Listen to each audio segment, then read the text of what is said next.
It's my privilege to, as we customarily do, bring the love and greetings of the entire United States Bethel family and the rest of the governing body to all of you gathered here.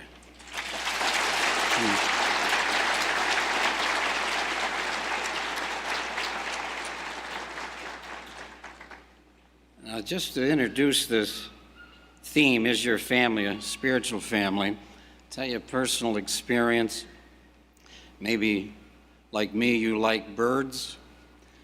Jesus said to observe intently the birds of the heavens. So I've done that over the years. And I remember this one occasion, this one house we lived in at the time had a nice back porch there, and I could look out into the yard and just early in the morning observe the birds. And a lot of them I recognized.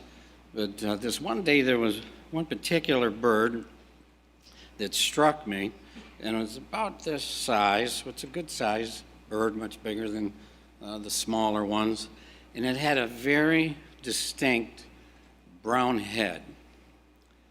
And then the rest of the body was black, deep black. I'd never seen a bird like that before. It just struck me. What is that? And been observing for some time here, a couple of years, and never saw a bird like that. Well, I had a book that would help me identify birds that are found in North America. So I went and got the book. And then you didn't have search the internet real quick, and even though I like the availability of some of these things, it's quick. But my book, I'm going through it, and then I found it. And it simply was just called a brown-headed cowbird.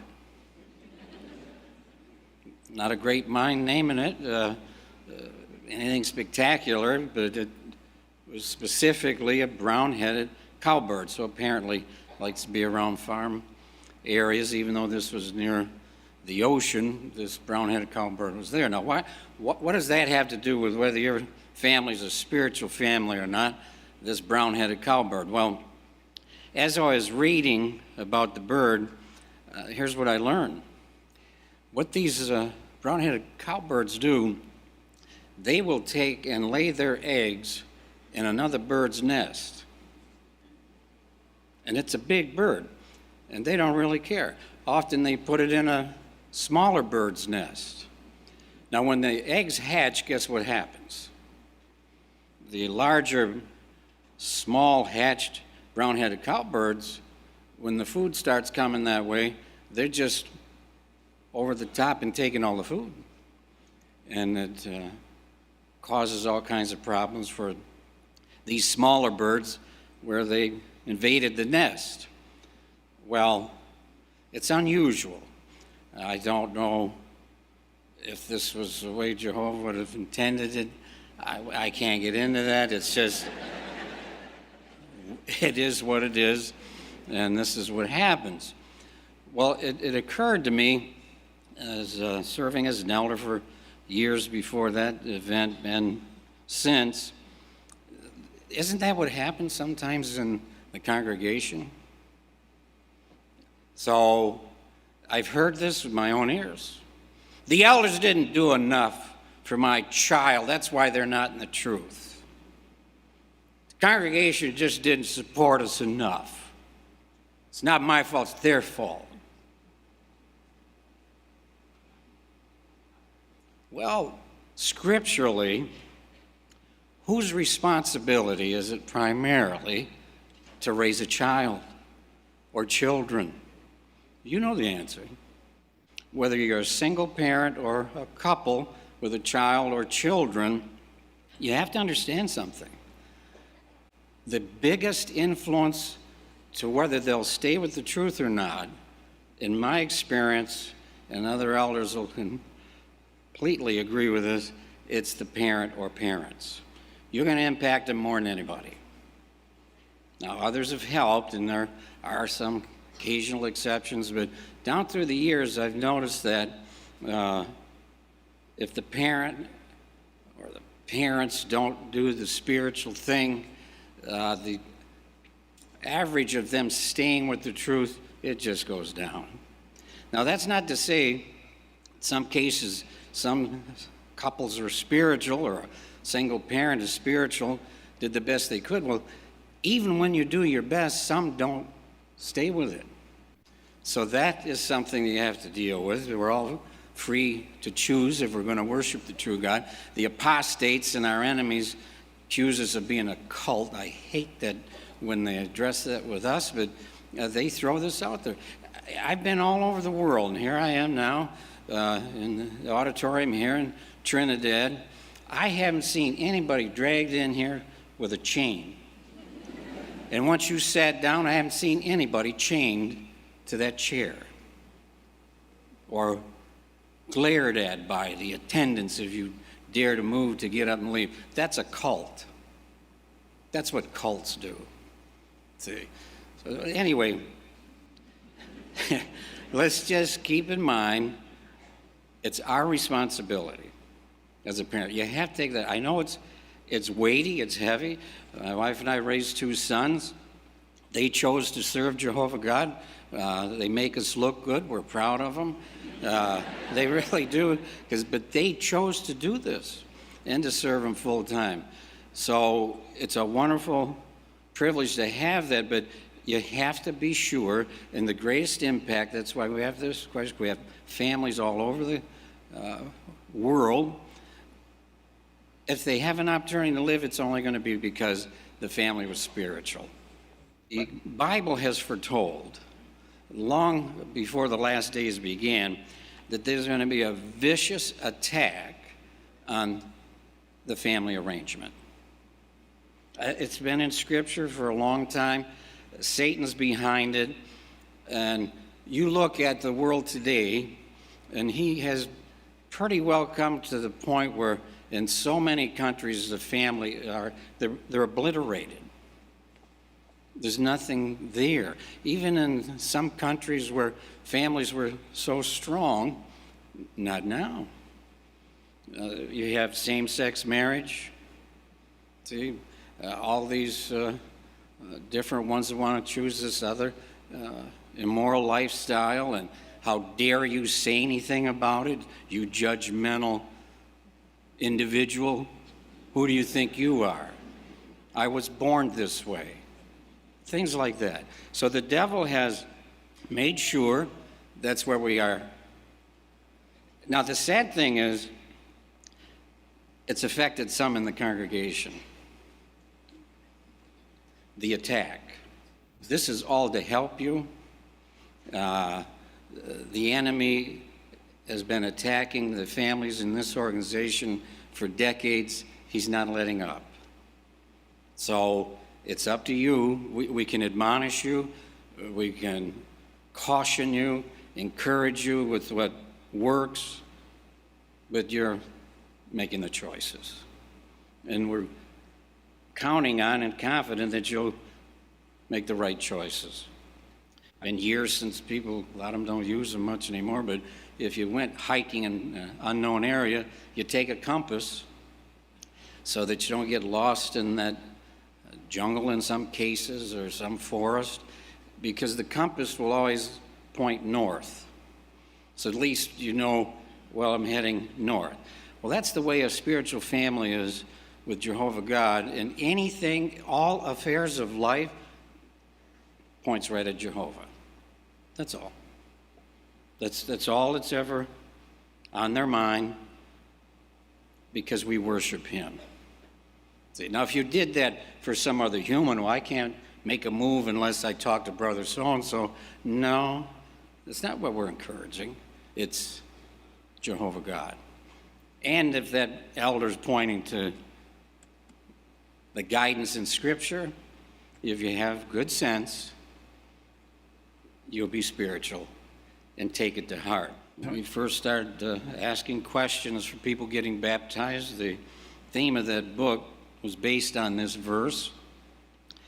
We used to call it the lamp book, and what a wise decision to go over all these questions so people can't say after they're baptized, well, I didn't know what I was doing. Elders say, no, they were conscious when we talked to them and asked the questions. Nobody passed out. They weren't in a coma.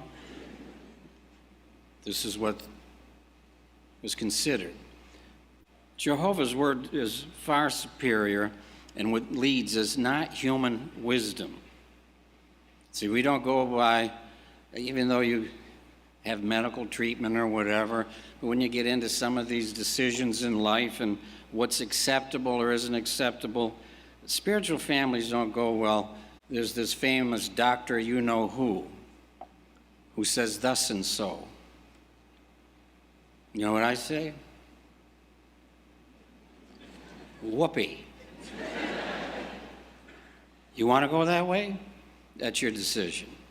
I think I'll stick with my Creator, and am not ashamed at all to say anybody with any sense will go with the Creator. This is His Word. This is what lights our way. This is the wise way. And sure, like one old anointed sister knew years back, and I thought it was nice. Maybe you've heard something similar. For us as Christians, you can compare it to a fish in a stream. We're always swimming upstream, like salmon in certain parts of the world. They have to get back to where they're going to lay their eggs in it again. But it's a struggle. So we have the same thing. No one said ever that this was going to be easy. It's been compared by Christ Jesus to carrying a torture stake. It's like we're swimming upstream against the spirit of the world. Why be surprised? Sure, it's a struggle, but this is what we do. And we go by Jehovah's wisdom. There's this famous doctor you know who says thus and so. You know what I say? Whoopee. You want to go that way? That's your decision. I think I'll stick with my Creator, and am not ashamed at all to say anybody with any sense will go with the Creator. If you're a married couple and you're both baptized witnesses, you're a family. I don't understand why sometimes the light didn't go on apparently. When you're a married couple, in God's eyes, you are a family. So that means family worship. And we put that on an early broadcast, JW broadcast, because the teaching committee had observed, and we had that video put together. Sometimes some couples have raised their children, and they stayed in the truth, the children, but with them gone, their family worship fell aside. And so we put it there and for what it is. And of course, we ended it positive where the couple talked about it, they got it together because they were inclined to do the spiritual thing. So any of us, if we're not careful, you can get off track. And beware of overconfidence, because the devil loves that. You come up with this, and I've mentioned this in the past. You think you're smart? Matching wits with the devil? Oh, he, please come try. Oh, yeah. So you get that little lack of humility and you start thinking highly of yourself, you have become primary target, because he's saying, I'm going to devour him or her. And he does from time to time, which is sad. So be careful. Each family now, when it comes to the text, for example, and we'll talk about family worship a little more in a couple of minutes, but Jehovah's reasonable. Everybody's doing our best to imitate him and be reasonable. You might do the text in the evening, whatever family circumstances are. You might not be able to do it in the morning like the Bethel family does, and many families do. The point is, do you do it sometime that day? Rather than to the child's heading off to school, did you read the text? Sounds like I'm giving spiritual direction. Excuse me? When we say do the text, it's not barking some order. Sit down and do something with them. Discuss it. If you can't do it in the morning because of work circumstances or whatever, I just suggest you all have the habit and pass on to your child or children. Look at it before you leave. Make sure you examine it. And then when you get home and I get home, we're going over it. And if you do it then, fine. The point is, spiritual families do it whenever they can schedule it, but they do it. That's the point. Now, don't make this mistake.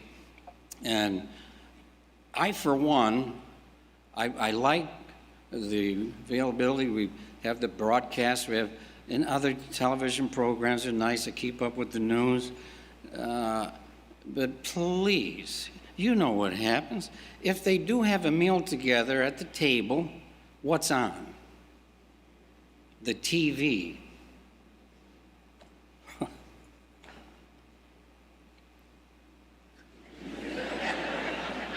Everybody's feeding themselves and the TV's dictating. Excuse me. Physical family, expect it. Yeah. How do you think they came up, and I have one, so I'm not being over-righteous, but TV dinner trays. Did you forget why they came up with that? The advertisers, or they want you there, and that's a good idea. And I've eaten a meal off a TV dinner tray, but some circumstance. But my wife goes to the effort of cooking. We're going to sit down together. We glean something from the Bethel dining room. It has an impact, especially if you have children. And we always ate as a family, at least one meal a day, given some other extraordinary circumstances, because this is family time. Even the world knows it's important. And we don't find ourselves enamored with what they recommend most of the time, but their experts say, boy, it fosters these bonds with the family, and the ones that have that stay away from the drugs and the gangs and such. See, and that's something that works with gangs, because if you don't have a bond with your parent or parents, they will get you to bond with them. And they're smart at it. Very smart at it. Because guess who's behind them? Satan himself. So when you do have your meal together and you're enjoying that time and maybe discuss the text for the day and scriptural thought here, please, and listen carefully, this is not the time while you're eating, or that time when you're together, to scold them. Look, you punk. No. It's family time. You don't want them thinking about, oh boy, here we go, I'm going to get scolded again, because your child is imperfect. It's a nice time together. So if you've done that, just say, Jehovah, forgive me, I'm going to stop it. I'm not going to scold my child or children when we're having a meal. Now, do they need discipline? Of course they do. But don't just barking off scolding at dinner time. No, it's not appropriate. Stop and think about the war of the great day of Jehovah the Almighty. If you haven't lately, just slow down and pause. Now, personally, I was in a war, in the Vietnam War, in the middle of all kinds of bombing and casualties and all sorts of things, the trauma from war. So I've seen it. Now, you could see a goat or a cow hit by a car on the side of the road, see humans like that. It's different. So I've personally always worked as hard as I can as I get older. It's not easy to do as much as I used to do, but I know what's coming. And sometimes people can be so rude, hateful in our ministry or whatever. And I get thinking about what the Bible foretells. Is you can go to a supermarket, place where you're shopping for food, and look around. See, how many of them are going to make it? So it kind of slows you down and say, well, go ahead, they're going to act that way. But see, the scriptures say this, and it's very sobering, and we don't pound away at this, but it's what it is. Jeremiah foretold, and here's what he said. Jehovah inspired him. Those slain by Jehovah will certainly come to be in that day from one end of the earth clear to the other end of the earth. So here in Trinidad, Tobago, Guyana, there will be dead people everywhere. Oh yeah. It's going to shake you up. You're probably going to be down on your knees. But that's what's coming. It's a reality. So we cannot overemphasize families studying with their children. Because if they're still living under your roof and part of your family, you got to ask yourself, are they going to make it?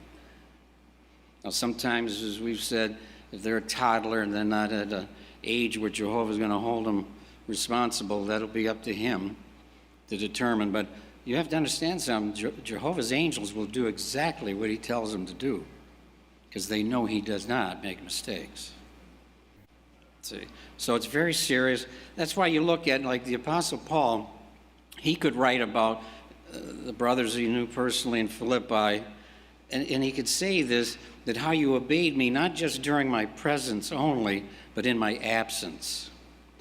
So the reason I bring that up is, as a parent, that always stayed with me, and should stay with you parents that have children, maybe they're in school. Do they only obey you in your presence? Find out.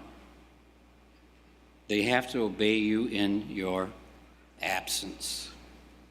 Now it's between them and Jehovah God. Jehovah has to be real to them, not just you as a parent. They'll love you, they'll feel that bond, because that's the way Jehovah created us. But if you're not sure, you got to find out. And frankly, family worship is going to play that large role as to whether they're going to survive. And you have to be consistent. You have to be practical and try to make it enjoyable as possible, so that you understand, if you want to argue with God, go ahead. You're going to lose, but you're a free moral agent. I find this over the years, personally dealing with folks, and they're arguing with what's in the scriptures. Because, see, God's not real enough to them. They're just looking at this elder, barking at them. See, no matter how mild, how kind you say it, they're being corrected, not taking this. Well, this is not the organization for that kind of thinking. Nope. So, how are spiritual families when it comes to dress and grooming? Boy, that gets personal, doesn't it? So, we stick with the principles. And this goes for all the cultures, all the parts all over the earth.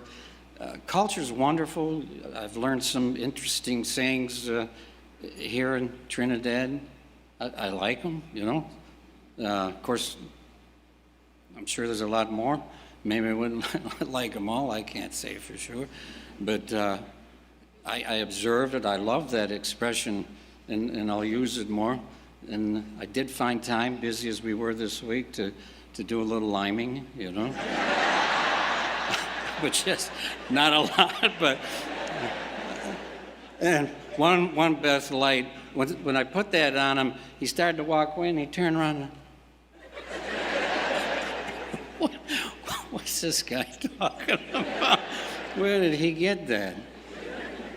But if culture conflicts with Bible principle, guess what? The Bible principle rules. That's it. In this organization, we're supposed to, as Christians, dress modestly. Modestly. What's appropriate? What's respectable? Now, this is as ministers of the true God, Jehovah God, is expecting us to show respect to him primarily, and to our brothers and sisters. Now, I'll let you know this, your branch committee reports that they're concerned about some here in the branch territory when it comes to brothers and sisters. And that's not new. It's not just Trinidad. We see it in other parts of the world, because guess who is pushing this? And this one here, it's been around a little bit, but it's really catching on in a lot of countries. And young men, they're wearing these tight suits. The suit jacket's tight, and then the pants are tight all the way down.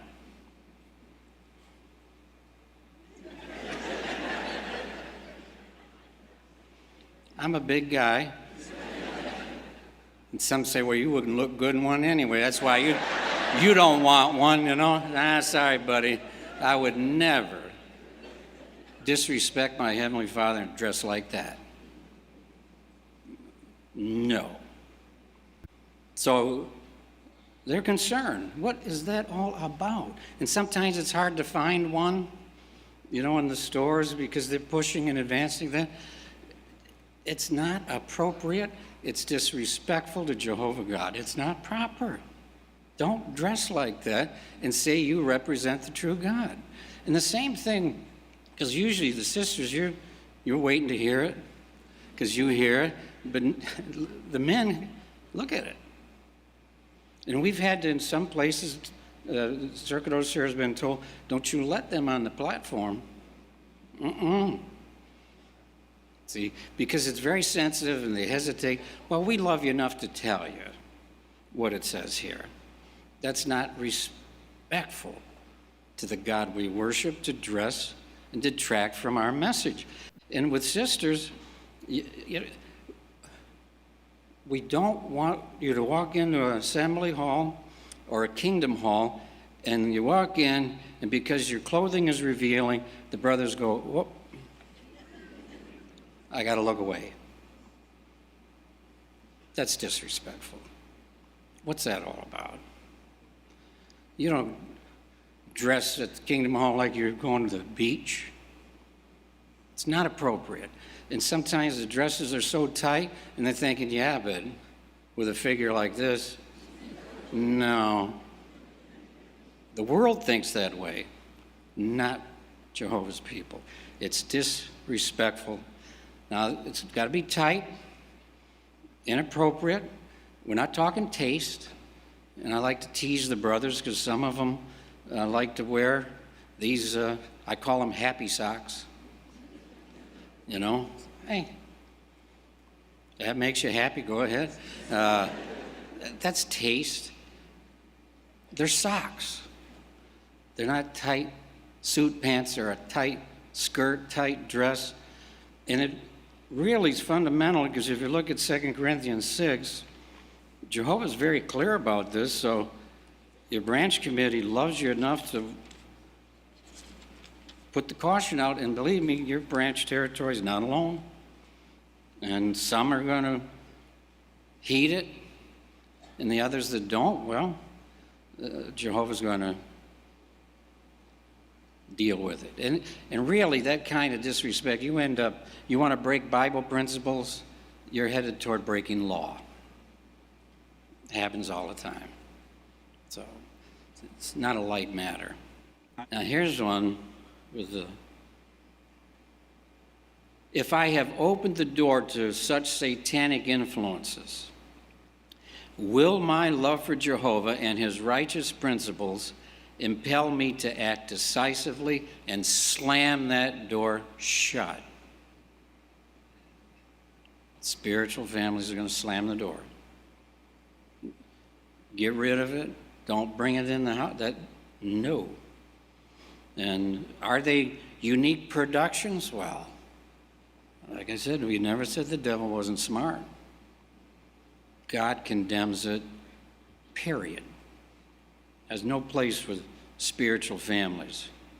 So, here's something to think about, you parents now. This is to help, and I want you to consider this. Let's say with your prayers, if you're a single parent, it applies as well. When you bow your head to pray, whether it's, if you're having family worship or at a meal or at some other time, you bow your head to pray with your family. Could your child or children tell just about word for word what you're going to say every time?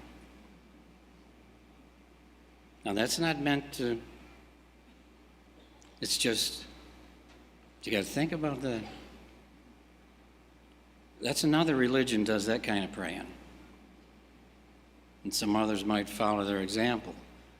Now, one thing you can consider, you make a mistake, let's say you're a dad and you've got your child, your children, and then you say to them, I overreacted, I didn't have the facts, forgive me, and then you pray to Jehovah, and then the child hears you asking Jehovah to forgive you for your imperfection. Oh boy.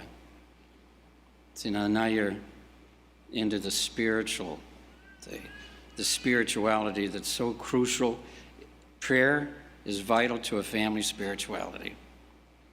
And one father I know dealt with a lot of issues with elder work and such, and he'd come into the bedroom of his sons when they were sleeping, might be 11, 12 at night, get down on his knees, especially after maybe a judicial case, and beg Jehovah to give him the wisdom to reach the heart of these sons of his, that Jehovah would raise him and they'd serve him forever.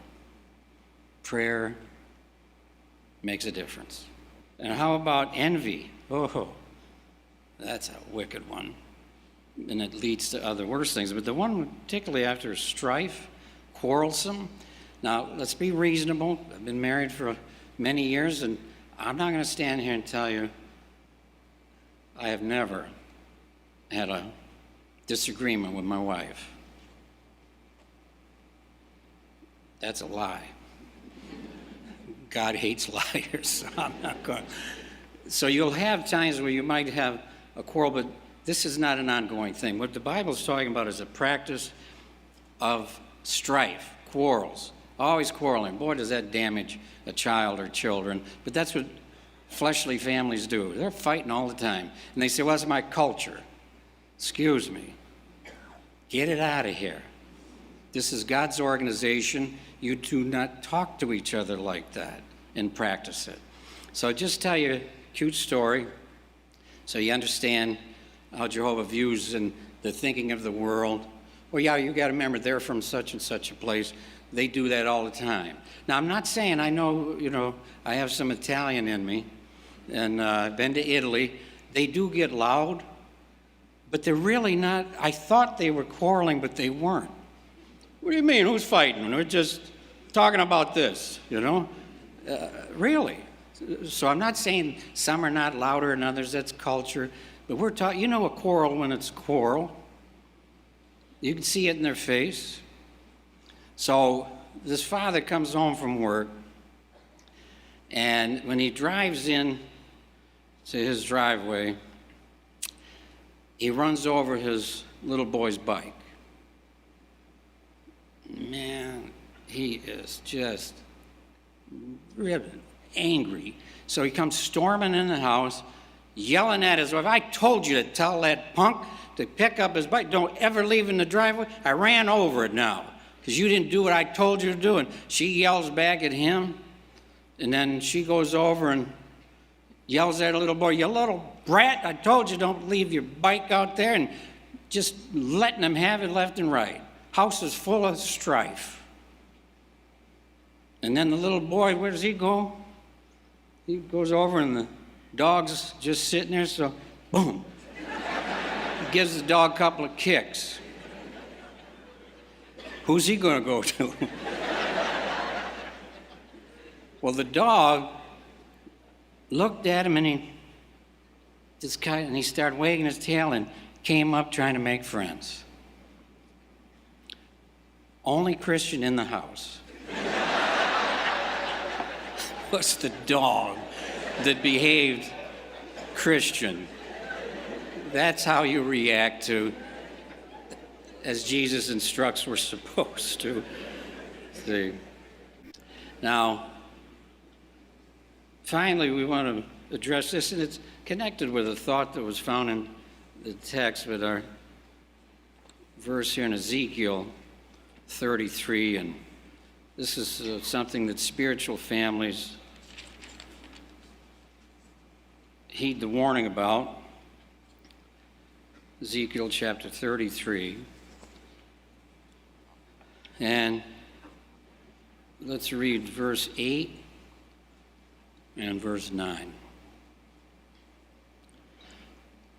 When I say to someone wicked, wicked one, you will surely die, but you do not speak out to warn the wicked one to change his course, he will die as a wicked man because of his own error. But I will ask his blood back from you. But if you warn someone wicked to turn back from his way and he refuses to change his course, he will die for his error.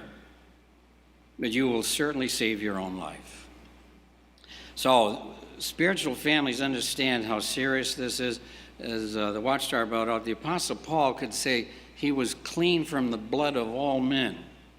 His conscience was clear on that because he was so involved and zealous in the field service. So spiritual families understand how serious this is.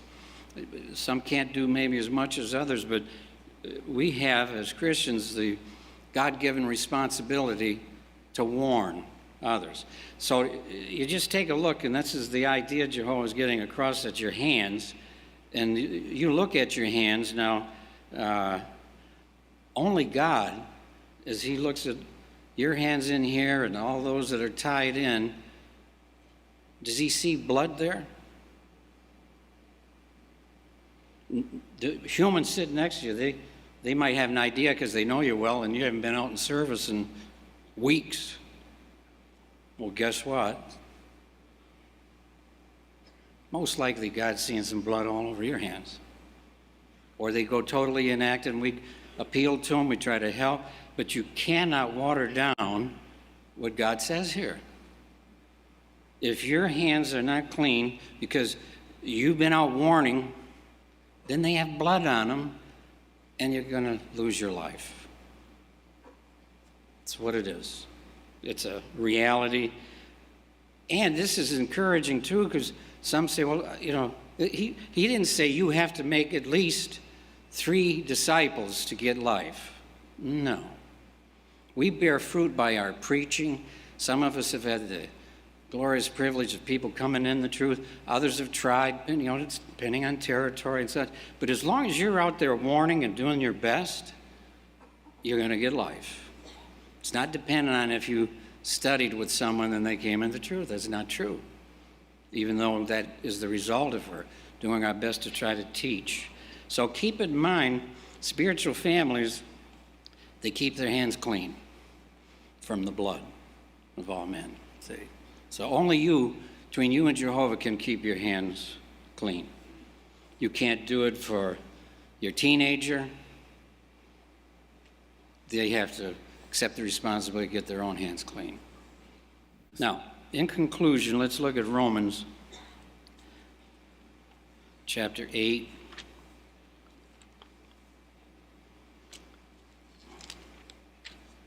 Romans chapter 8. So we considered a lot of things to have families meditate on, and it might feel for some that maybe weak in more than one area, or all of them possibly. Well, start heading in the right direction. That's Jehovah's reasonable, but you got to turn it around. Because if we don't tell you these things, then there's blood on my hands. Not going to happen. For it is not in subjection to the law of God, nor, in fact, can it be. So, those who are in harmony with the flesh cannot please God. So he's very clear here. Fleshly people, it's death. The physical families, and some apparently want to have their own way, and they'll experience that out of existence forever. And if you love Jehovah, you want to live forever because you appreciate how it's going to be so wonderful to have him totally ruling everything in this universe. So, but it does mean life and peace if we mind Jehovah's Spirit, if we do the spiritual thing.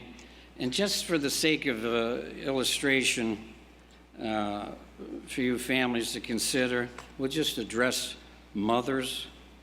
And for the sake of illustration, it's here, and we don't know what they're going to be calling it, but you're still living on this island. I can't promise you it'll be called Trinidad. I don't have any idea.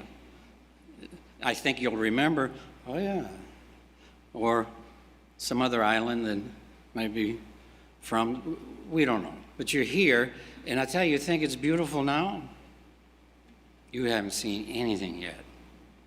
Let's see. What he's going to do with all these rice fields and former sugarcane fields. Oh, this place is just going to be, whoa. See, in the places they're living. Well, anyway, in this island, whatever they're calling it then, it's the same one. God let you stay here because he's going to decide where everybody lives. You know, they all say, I'm going to have my house here. And I'm like, okay. You know, it's nice to have certain things, but God directs our steps. We'll see, you know. But good chance, so you stay living here. Well, these two mothers that living here on Trinidad, but it's 1,500 years from now. 1,500 years. And the two of them are together, and they're discussing this because they live by each other, known each other for centuries now. And the one says to the other, these are mothers, and they say, you know, and I think she's probably still going to have a little Trinidad fling there, you know. Nice accent. Whatever language it's going to be. Can't guarantee it's going to be English. But they're talking to each other. And the one says, you know, because they're planning, the two are going to get together and they all know each other and they're having their family over. And both families really close to each other. And the one mother says to the other, I haven't thought about the last days of Satan's system for quite a while. But it seems that every time we get one of these nice get-togethers with my children, and then I see you with your children, we're all together. Oh, it just reaches inside me. And I say, thank Jehovah that during those critical last days, we listened to him and obeyed him.